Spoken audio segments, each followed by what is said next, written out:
Hello guys, for today's video magluluto po tayo ng simpleng shabu-shabu. Magpapakulo po tayo dyan ng 8 to 10 cups ng tubig.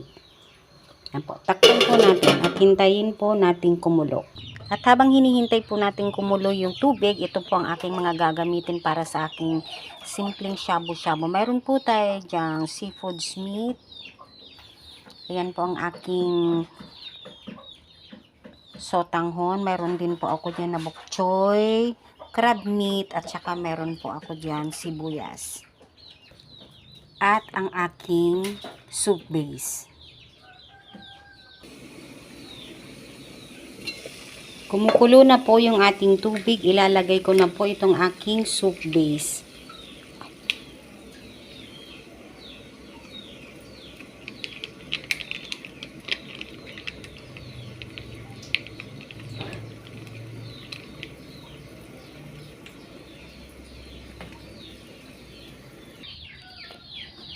Ay, Diyos ko, may istorbo.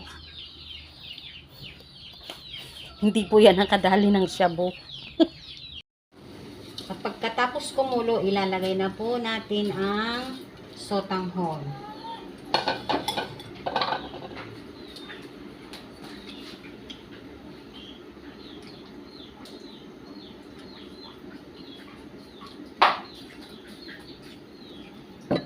Isunod ang shabu-shabu meat. Jawain ba?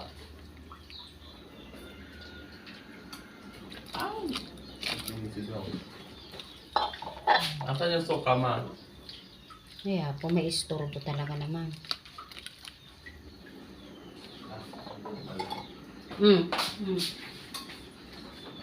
Ay, nandyan pala yan siya. Hoy! Waring tablat ko.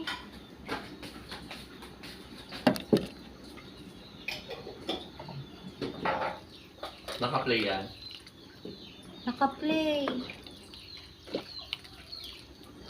Wow, mukhang masarap. Oh. Susunod na natin yung pechay. Ay, wala po ba? Takpan muna natin at hintayin kumulo ng mga ilang minuto. At pagkatapos nga po ng mga ilang minuto, ayan na po, pwede na po nating ilagay yung bok choy. Ayan po. Lagay po natin yan.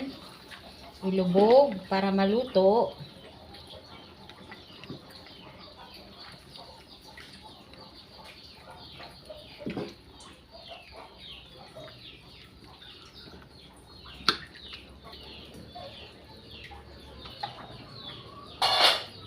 At pagkatapos ay ilagay din po natin ang sibuyas.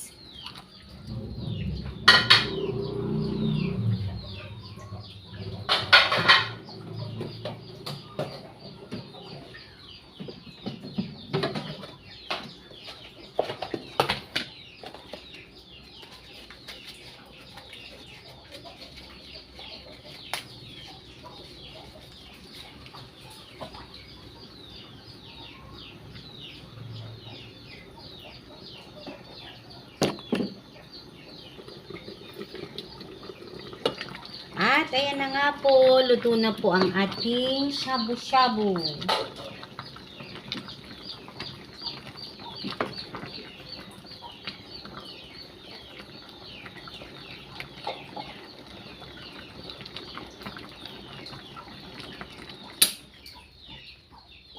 Ayan na po. Higop na po tayo ng mainit at masarap na sabaw ng shabu-shabu.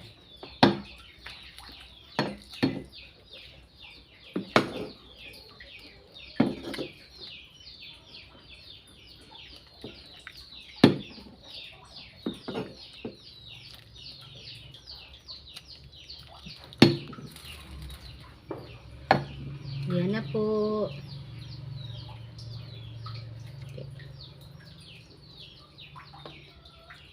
Tara na po.